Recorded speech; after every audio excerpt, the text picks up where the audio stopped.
Welcome to Wednesday Wramblings, everyone. I am Robbie O'Leaf, and today we are going to discuss the Season 2 finale of the TV show Chucky. Now, obviously, this will contain spoilers, and I will be discussing the entire season as well.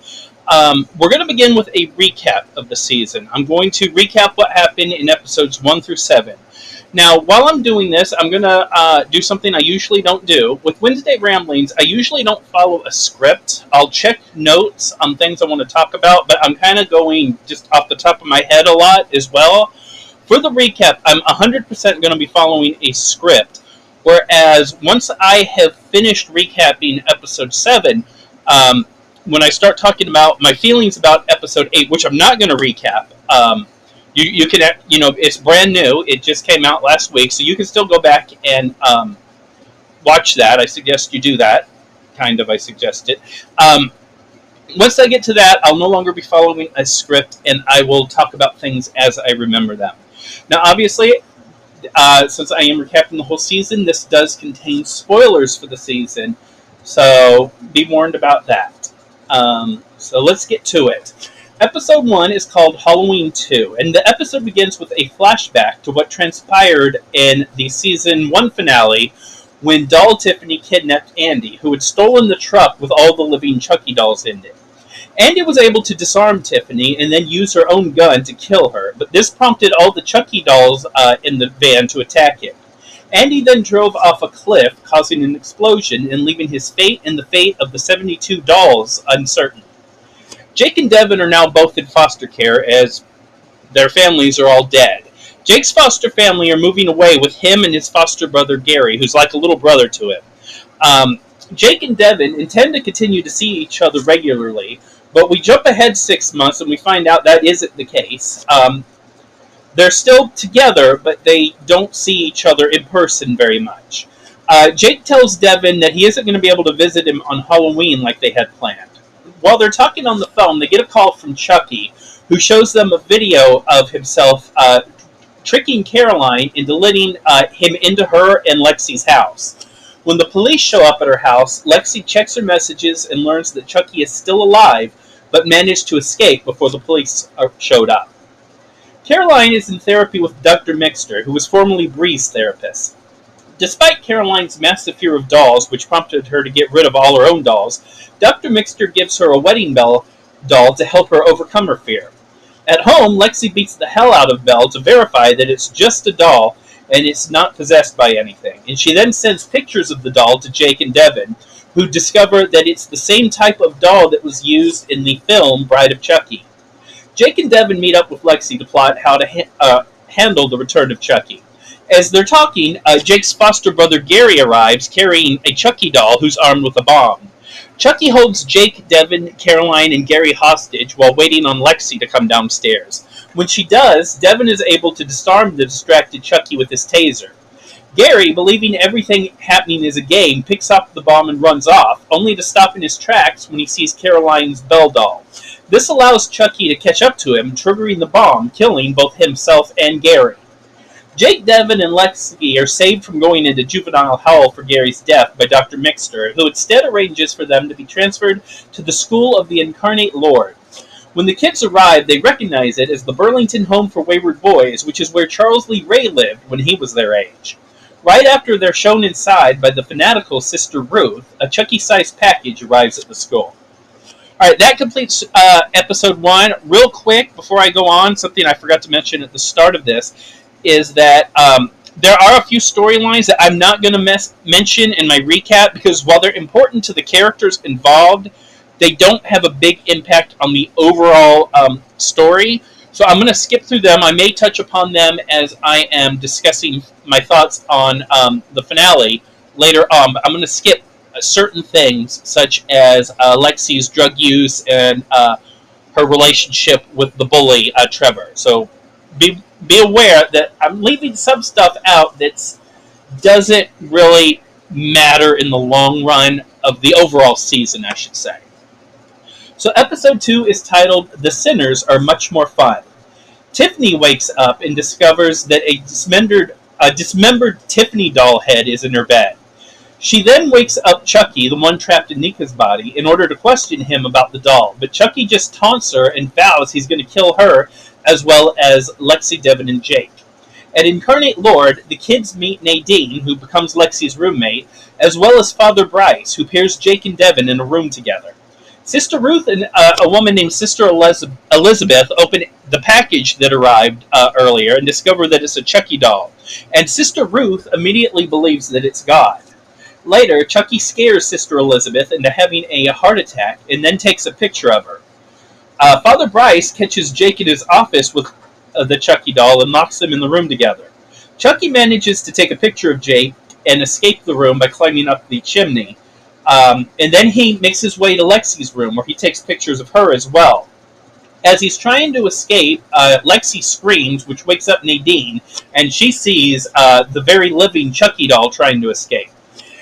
Jake and Devin are able to subdue Chucky, and scrolling through his phone, they learn that he's been taking a lot of pictures around the school and in other places as well. So they gather Lexi and Nadine, and they realize that this Chucky, the reason it wasn't trying to harm them is because it's some kind of scout who is reporting to someone else. Meanwhile, back at Tiffany's, Nika is able to kind of go inside her own head to communicate with Chucky. The two of them are working together to manage to escape Tiffany's clutches. While they're doing this, Chucky and Tiffany's children, Glenn and Glinda, arrive at Tiffany's for her birthday celebration. Episode 3 is titled Hail Mary. 3 days later, the kids have gained no information from Chucky except that the only contact on his phone is someone named the Colonel.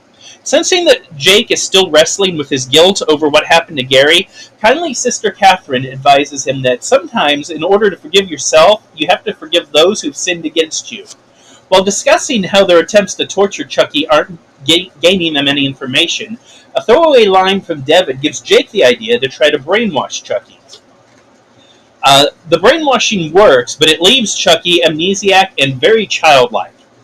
Devin doesn't believe in this seemingly good Chucky, but Jake is so overcome by guilt, by Gary's death as well as all of his loved ones' death, that he feels a deep need in order to forgive Chucky and accept that this Chucky is now good. Meanwhile, a second package arrives at Incarnate Lord. Jake, Nadine, and to a lesser degree Lexi bond with the good Chucky. When Father Bryce decides to punish Devin for the missing Chucky, which he blames Jake for, Jake would not answer where the doll was when Father Bryce returned and discovered the doll was gone. So I kind of lost my place for a second. So apologies. Anyway, later on, good Chucky returns to Father Bryce to end Devin's punishment. Lexi's bully, Trevor, goes into her room looking to plant drugs in there so that she gets in trouble.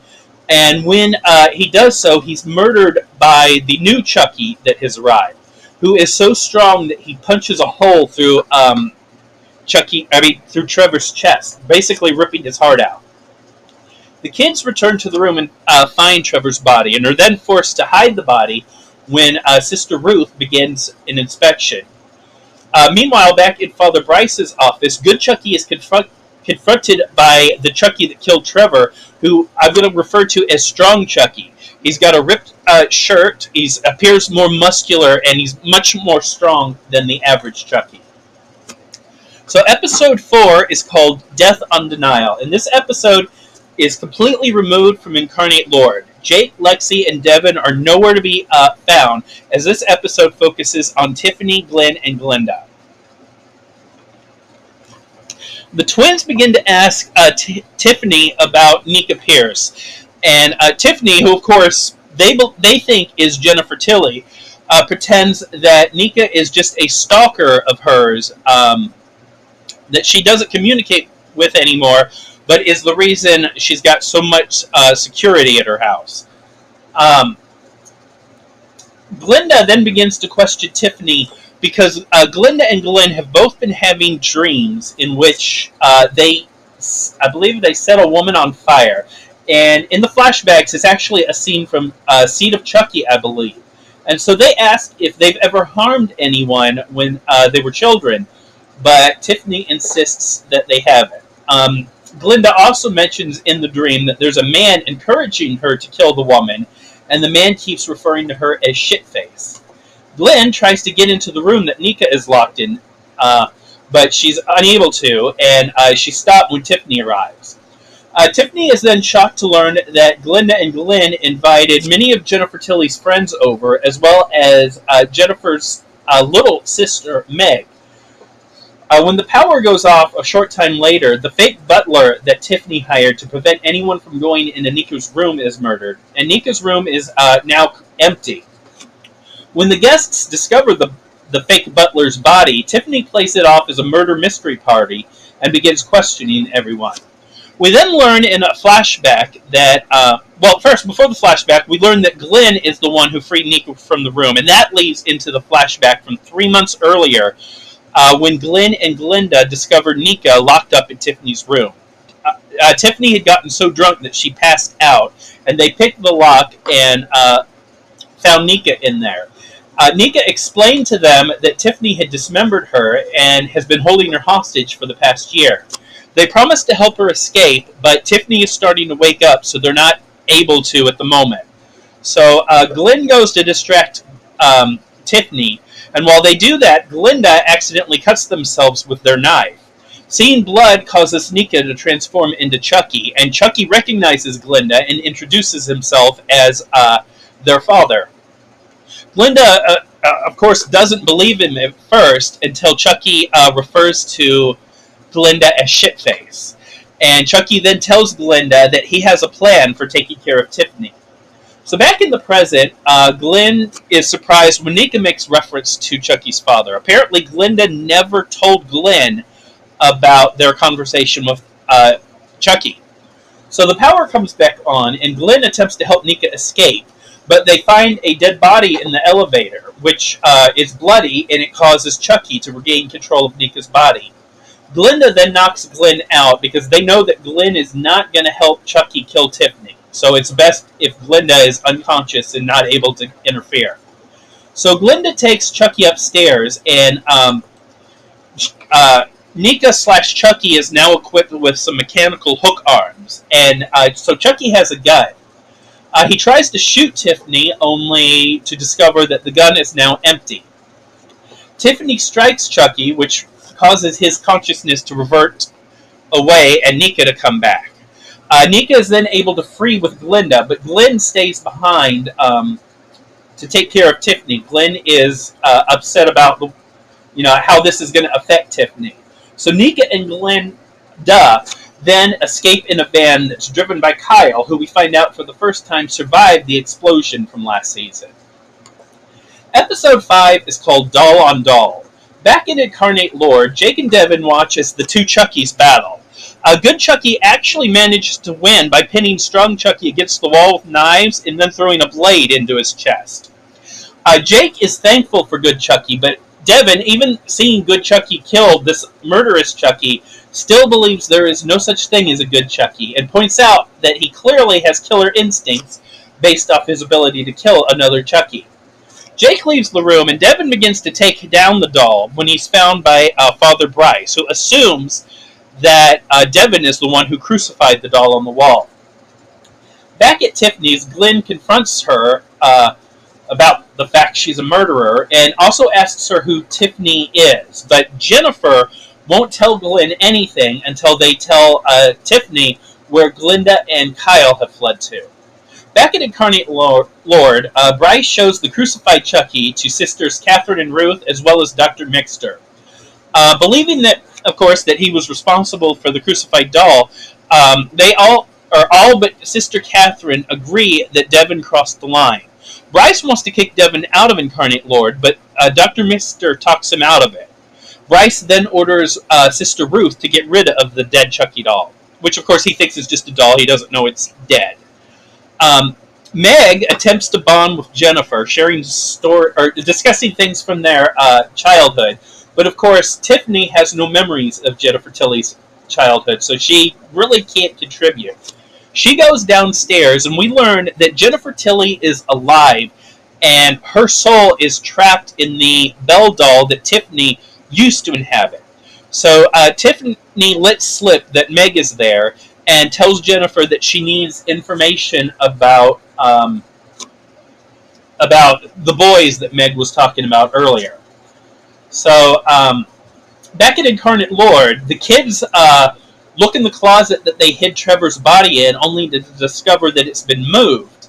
And they realize that someone is covering up Chucky's murders for some reason. And this prompts Devin to start going through Good Chucky's phone again to see if they can find any information. So, while this is going on, Good Chucky is acting all childlike and innocent, and it frustrates Devin, who snaps at him, and he reveals that Good Chucky killed Devin's mom, Lexi's dad, and Jake's entire family, all of which Good Chucky does not remember doing. Horrified to learn what he's done, he runs off, and Jake chases after him to calm him down. Lexi and Devin discuss their concerns about Jake's fixation on this Chucky doll. And they also look through the phone, and they discover pictures of what appears to be dismembered Chucky body parts in the wood. And they think that they might be able to use this to locate the Colonel. Jake and Nadine, in order to make Chucky feel like he's not evil anymore, decide to baptize him. Devin and Lexi are just flabbergasted by this behavior, and they decide to go investigate the Colonel without Jake. So while Sister Ruth is grading papers, the strong Chucky in the garbage can regains consciousness and climbs out. And seeing this only strengthens Sister Ruth's belief that he's God. Using the knowledge that Jennifer gave her, Tiffany tries to fool Meg into believing that she's, really her sister by reminiscing about the Dean brothers that Meg had referenced earlier. Only the story that she tells is actually the plot line for the Blues Brothers. So, of course, this confuses Meg. Furious that Jennifer tricked her, Tiffany goes to confront her.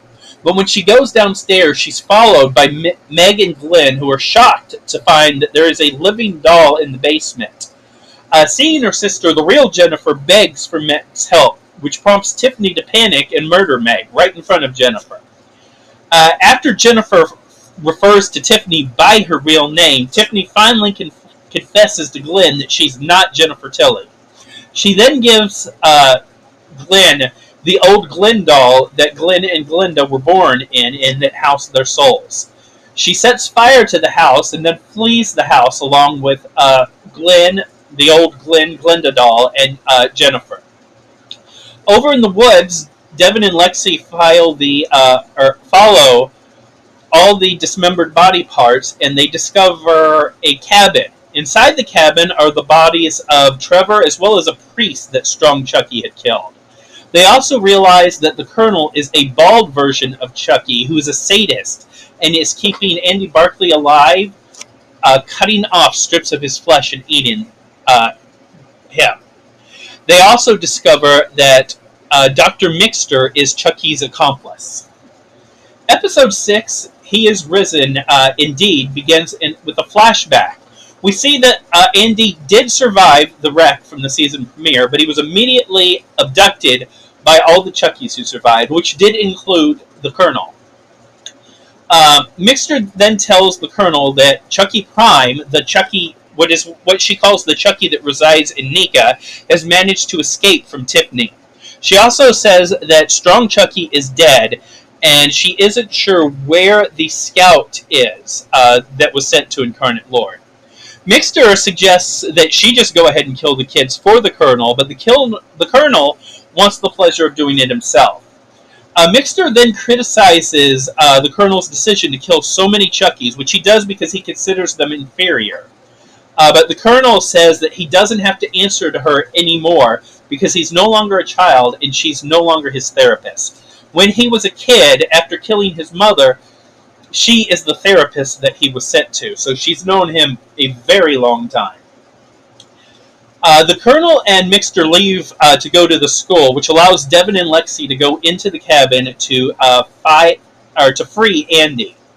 Back at the school, Strong Chucky is snacking on some communion wafers while Sister Ruth is washing his feet. The Colonel arrives, and we see that the Chuckies don't really all get along. Strong Chucky shoots the Colonel a bird, and Both seem annoyed by Good Chucky. So Father Bryce places the entire school on lockdown due to Devin and Lexi's disappearance. While going to his room, Jake sees Dr. Mixter carrying the Colonel doll and tries to take it from her, but he's stopped by Father Bryce. He accuses Dr. Mixter of knowing that Chucky is alive, but has sent it to his room. Bryce then questions Mixter about the good guy doll because he thought Sister Ruth got rid of it. But Mixter says that she uses the dolls in her sessions.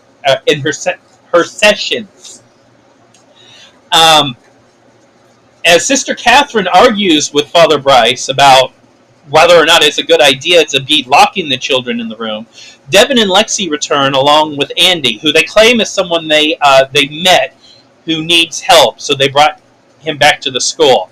Father Bryce wants to turn him away, but Sister Catherine convinces him otherwise by quoting from Scripture. Dr. Mixter confronts Devin and Lexi on the way back to their room and basically drops all pretenses about being innocent. She acknowledges working alongside with Chucky and vows that when he kills them, she's going to watch. Glenda wakes up from their recurring nightmare about killing a woman and texts Glenn, who sends them a picture of the Glenn doll that Tiffany gave them. Nika explains to Kyle and Glenda how she's able to communicate with Chucky inside of her mind, and reveals that Chucky has a plan to exit his body and leave Nika behind. Kyle then decides that she wants to talk to Chucky, so she slits her palm so that Nika will see the blood and revert to the Chucky persona. Chucky is surprised to find out that Kyle is still alive, and then knocks the gun out of her hand and orders Glenda, who gets the gun, to shoot Kyle. Glenda refuses and instead tells Kyle to just go ahead and punch Nika in order to bring Nika back. When she does that, they overhear a news report about how police are now searching for Jennifer Tilly, who is on the run after they found her sister Meg's body in the burned house. Devin tells Jake about what he and Lexi discovered, and while he's doing that, Good Chucky throws a pin into the wall to kill a fly that was buzzing around. And this concerns the boys, especially Devin, because it's the first time that Good Chucky has witnessed violence and not thrown up. He even threw up after killing Strong Chucky earlier. Strong Chucky and the Colonel meet somewhere, and it looks like they're going to fight, but almost immediately we learn that the Colonel has already fought the battle before it began. He has poisoned the communion wafers that Strong Chucky has been snacking on, and so Strong Chucky winds up dying from poisoning. Lexi and Nadine sneak into Devin and Jake's rooms. Remember, everyone's locked up. And they prepare for the arrival of the Colonel. But when the Colonel arrives, he starts rambling and then collapses, and we see that Andy had stabbed him in the back of the head with some scissors. Sister Ruth locates the body of Strong Chucky and vows vengeance, at the same time that Dr. Mixter receives a phone call from Chucky Prime. Andy tries to, after killing the Colonel and seeing the good Chucky, Andy tries to kill the good Chucky, but Jake stops him against Devin's wishes. Dr. Mixter arrives with a gun and manages to steal good Chucky from them and lock them in the room. As she's attempting to leave, she runs into Father Bryce and Sister Catherine. Good Chucky starts screaming for help, and Dr. Mixter tries to play it off as she's a ventriloquist, but when Good Chucky tries to grab the gun from her, Mixter kind of snatches it back and accidentally shoots Sister Catherine.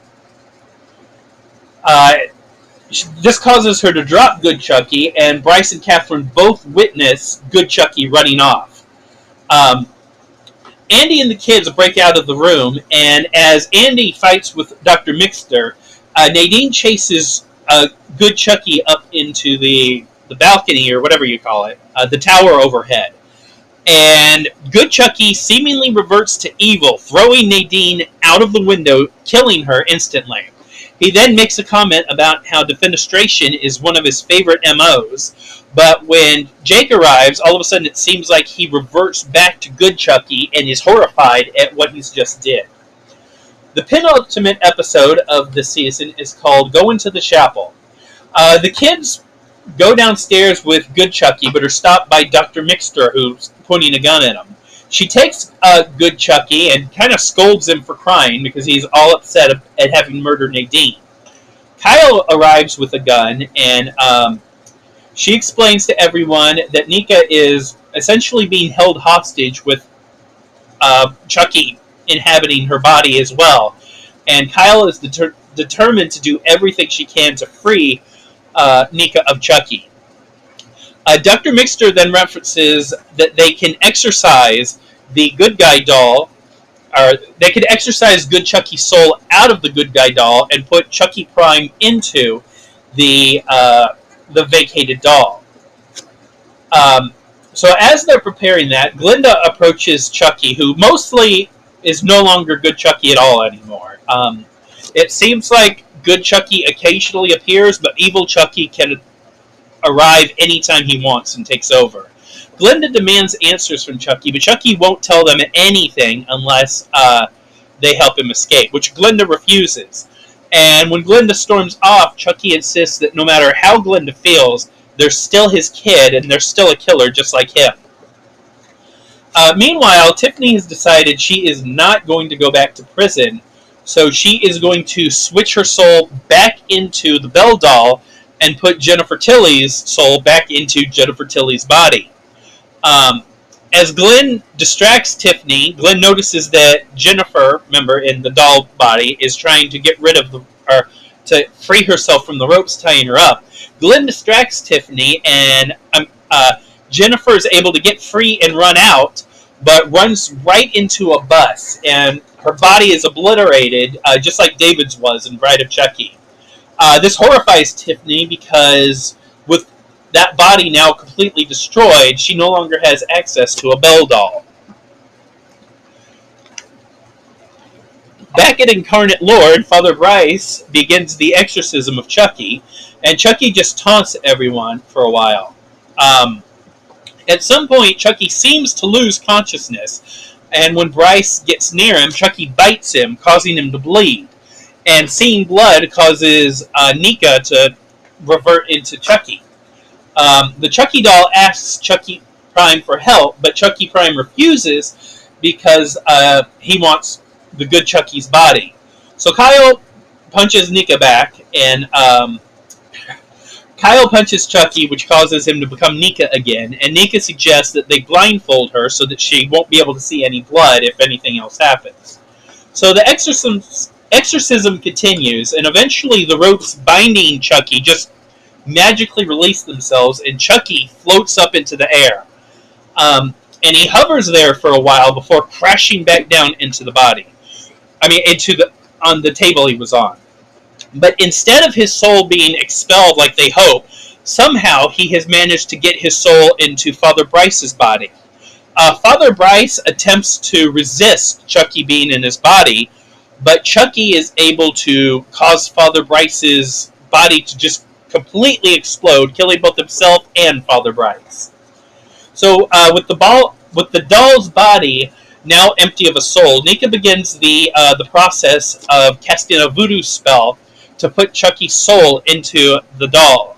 As soon as it works, Andy and Jake tried to destroy the good guy doll, which is now the final version of Chucky anywhere, by drowning him in holy water. But Sister Ruth arrives at just that time holding Lexi hostage at gunpoint. Not willing to sacrifice Lexi, Jake releases Chucky, who then leaves with Dr. Mixter. As Sister Ruth makes Lexi get down on her knees, seemingly like she's going to execute her, Glinda flings their blade across the room into Ruth's eye, killing her. So Andy grabs Sister Ruth's gun and chases after Mixter and Chucky. He shoots Chucky from far off, causing Dr. Mixter to drop him. Mixter runs off, and Andy gets close and basically finishes Chucky off once and for all. And they even toss him into a fire to make sure that there's no chance of him coming back. So with Chucky seemingly dead, Nika confesses to Glinda that she didn't know whether Glinda was ever truly on their side. Tiffany and Glenn arrive, and Glinda reveals to them both that Chucky is now permanently dead. Nika then pulls a gun out and with the intent to shoot Tiffany, but she decides to talk way too much. She is sympathetic to the twins. She kind of she's not happy to have to kill Tiffany in front of her children, but she's not willing to let Tiffany go. She pulls the trigger, but Glenn jumps into the way in order to save their mother. So with Glenn seemingly mortally wounded, Tiffany and Glinda take off with Glenn, and Nika, horrified at having shot Glenn, lets them go. And then the episode ended with Dr. Mixter driving off, looking strangely happy about everything, despite having lost Chucky. She then laughs, and her laugh is very, very similar to Chucky's. Alright, so that concludes the recap of the season. Whoa, I've really been talking for 30 minutes? Wow. Wow. Okay, and now on to my thoughts of the finale. I hated it. I hated it a lot. There's some stuff I like, for sure. But, man, so much nonsensical stuff. It starts off, we reveal that after Dr. Mixter and Chucky fled the chapel, as Glinda was killing Sister Ruth, Chucky knocked out Dr. Mixter and swapped his and her souls. So when Andy shoots Chucky and Dr. Mixter runs off, he's actually doing the opposite. He's shooting Dr. Mixter while Chucky and Dr. Mixter's body runs off. This whole thing was stupid and poorly done. In the 7th episode, when Andy shoots Chucky, we hear Chucky groan in pain, and it's very reminiscent of one of his noises from one of the movies. Suddenly, in this episode, when they replay it, it's Mixter's groan, not Chucky's. You could very easily tell the difference between the groans. Both the sound as well as the fact that Chucky's is a bit longer. He kind of does a double groan.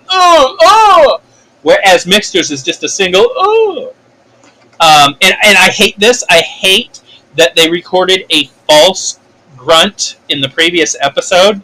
When Dr. Mixter started laughing at the end and we realized that Chucky is inside her body, I went back to watch that scene because I was like, is he co-inhabiting her body or has he completely taken over? And I went back specifically to listen to the noise that Chucky made when he was shot. And that was 100% Charles Lee Ray's grunt. And yet now they're saying, no, that wasn't him, it was Mixter.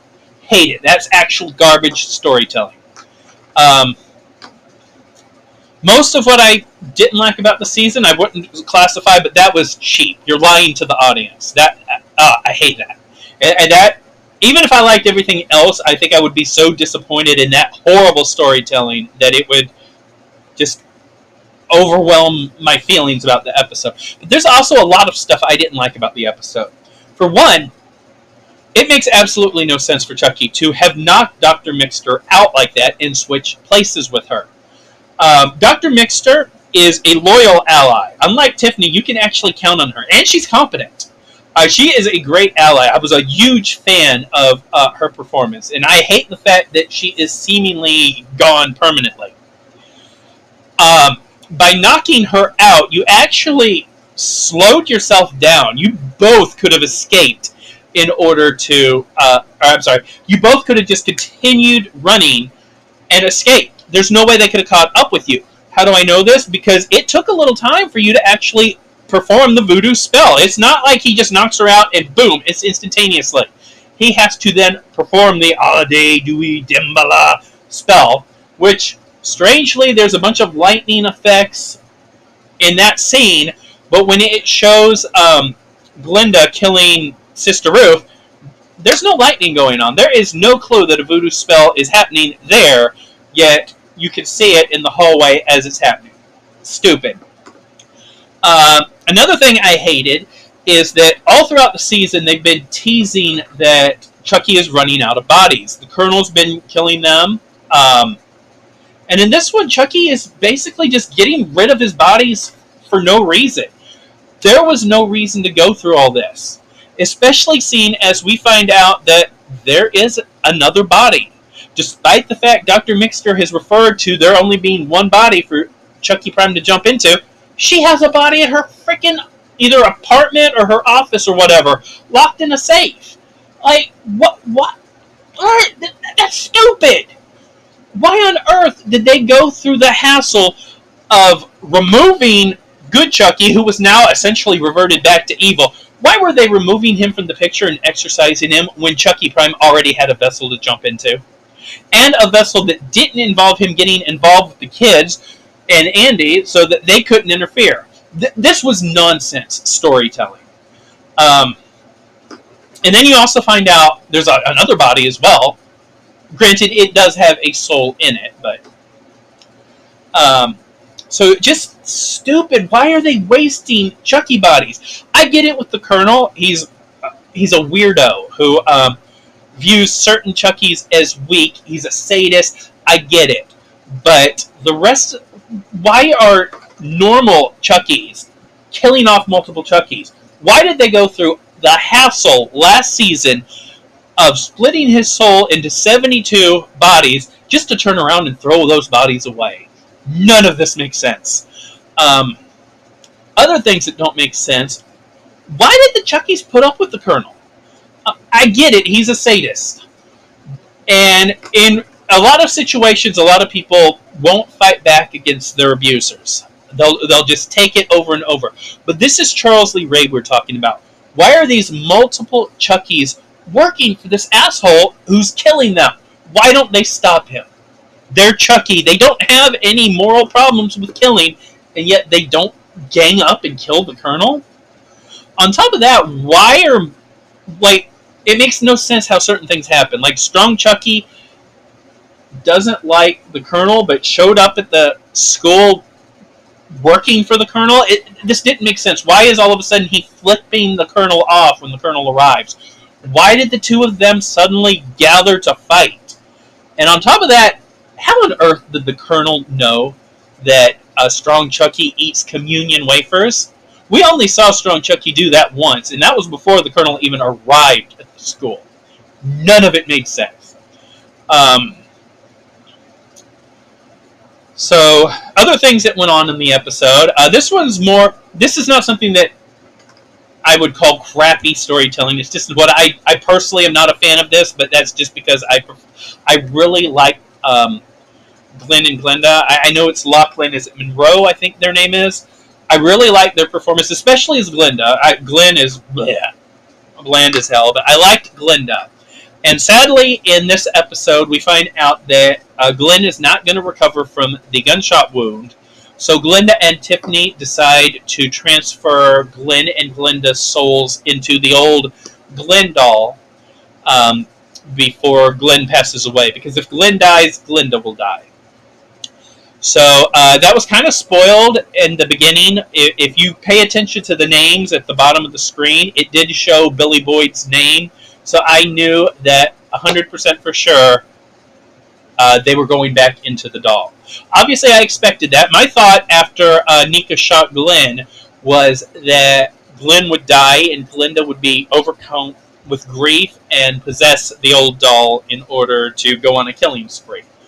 That's not what happens. They do go back into the doll's body, and they now go by the name of Gigi. And they decide to leave to go to England. So that's how they exit the episode. Just to note, Andy, Kyle, and Sister Catherine are not present in this episode. So what we saw from them was it for season 2. What else happens? Well, if you hated the mayor, you're in luck because she is gone. She finally gets killed off in this episode when Chucky saws her in half. She just remains completely horrible throughout the episode upon her return. Very vain and selfish. Lexi actually had a genuine apology for once when talking to her mother.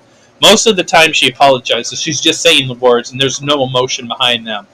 Like when she apologized to Jake last season, when she apologized to Trevor this season, like, you know there's no feeling there. I did like the way that they handled Lexi's addiction issues. I thought they did a pretty good job with that. I'm not 100% willing to overlook Lexi's behavior last season, but they've done a decent job of kind of showing why she's the way she is, despite the fact she's rich and pretty, and you would think that she'd be spoiled rotten. We do see that she's had a kind of a sucky home life. Her mother is awful. When her mother first started displaying those tendencies, I kind of thought it was just in response to how awful Lexi is. We don't know that for sure. It is possible she's always that way and she's driven Lexi to her selfish behaviors in the past. Lexi certainly blames her for it, but of course it's Lexi. I don't put much stock in what Lexi says. Her father wasn't as bad, but was often kind of spineless and just let Michelle do whatever she wanted. He started to stand up to her before getting killed off. So I thought, I found him redeemable. But there's also, we don't know exactly what happened with Trevor and the bullying that went on there. I'm going to guess that the story is that he did bully her, like she said. But there's a part of me that's like, you know, I could totally see Lexi pretending Trevor did all this crap. Her mom believes her and has Trevor sent away, and that drives Trevor. I don't think that's the case. I do think that he was just always scrappy to her. In fact, I think he actually... when they referenced... He actually told Lexi a secret that she told people. So, if he was a bully to her, would he have ever told her that he has one testicle? I don't trust Lexi at all. I just don't. I love the actress. She's so great in the role. So it's kind of like I'm conflicted because part of me wanted Sister Ruth to shoot her, but at the same time I don't want to lose the actress. So basically, big surprise of the season, Caroline is a little psycho. They've been hinting since season 1 that could be the path that she goes. Chucky has been very interested in her.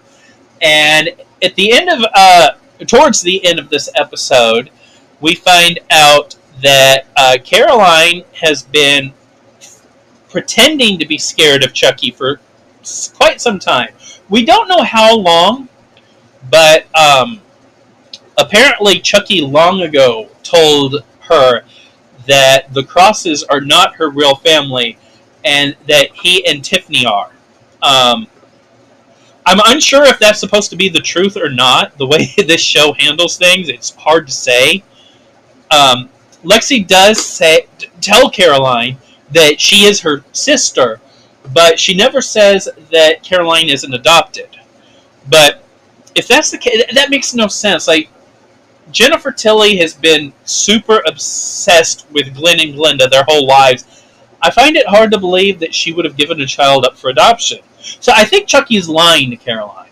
And there's times where Chucky says things that do imply that he doesn't view her as a daughter. When he's talking to Tiffany in the Cross's house about going upstairs to kill the kids, he does mention that he'll spare Caroline because she has potential. Not because it's his kid. So I think he's lying, but honestly, the show is so inconsistent and has such mind-numbingly stupid decisions that make no sense. I wouldn't fully be surprised if they reveal that Caroline is their kid somehow. But for now, I'm just going to go with Chucky has just manipulated her, and so that's it. She's evil because she got fooled. Nika did briefly return. She calls Tiffany and confirms that she's been talking to Gigi.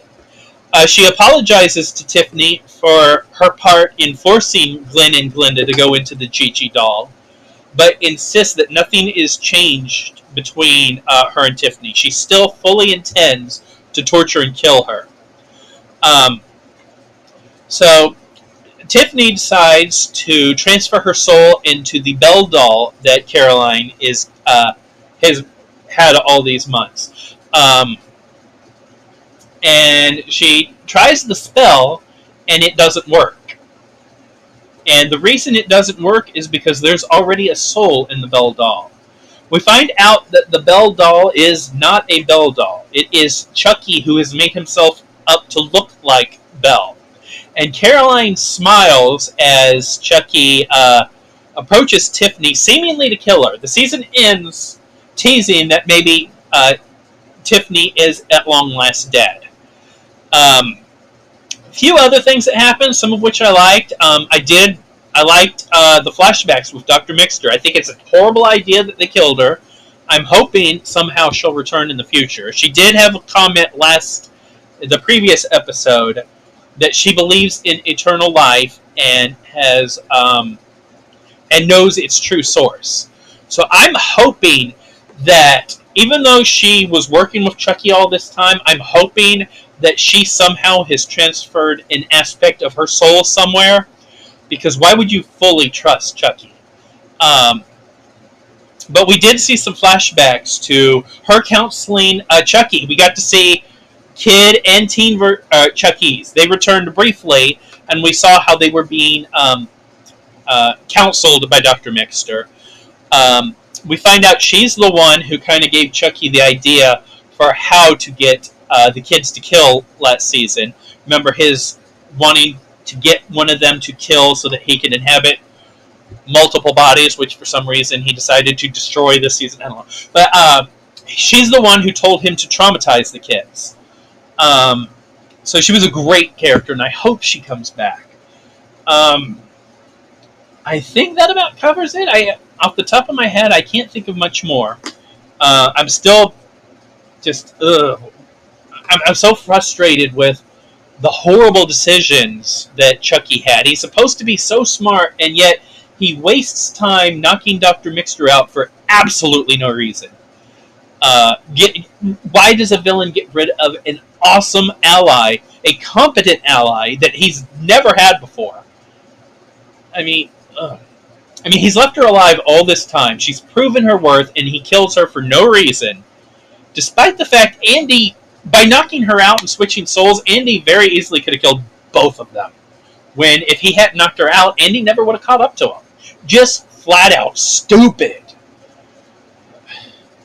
Okay, I can't think of anything else more to say. So that's my thoughts about season 2. Lots of moments I liked, but so much wasted potential with the Colonel and the multiple Chuckies, different Chuckies not getting along, even though we've really got no reason why they're not getting along, but they just don't. I thought the Trevor storyline was wasted potential. When Lexi first mentioned him in the first episode, I thought that was going to go somewhere, but nope. Portrays him as a sadist, and yet Chucky never tries to use him or anything. Is honestly so much wasted this season. So yeah, that's going to do it, everyone. I hope you like this video. Went way longer than I thought, as all of my Chucky videos do. Please leave a comment below. Let me know what you thought of Chucky Season 2. And make sure you like and subscribe, and tune in next time for more Wednesday Ramblings. I'm Robbie O'Leaf, and I am Robbie O'Leaving.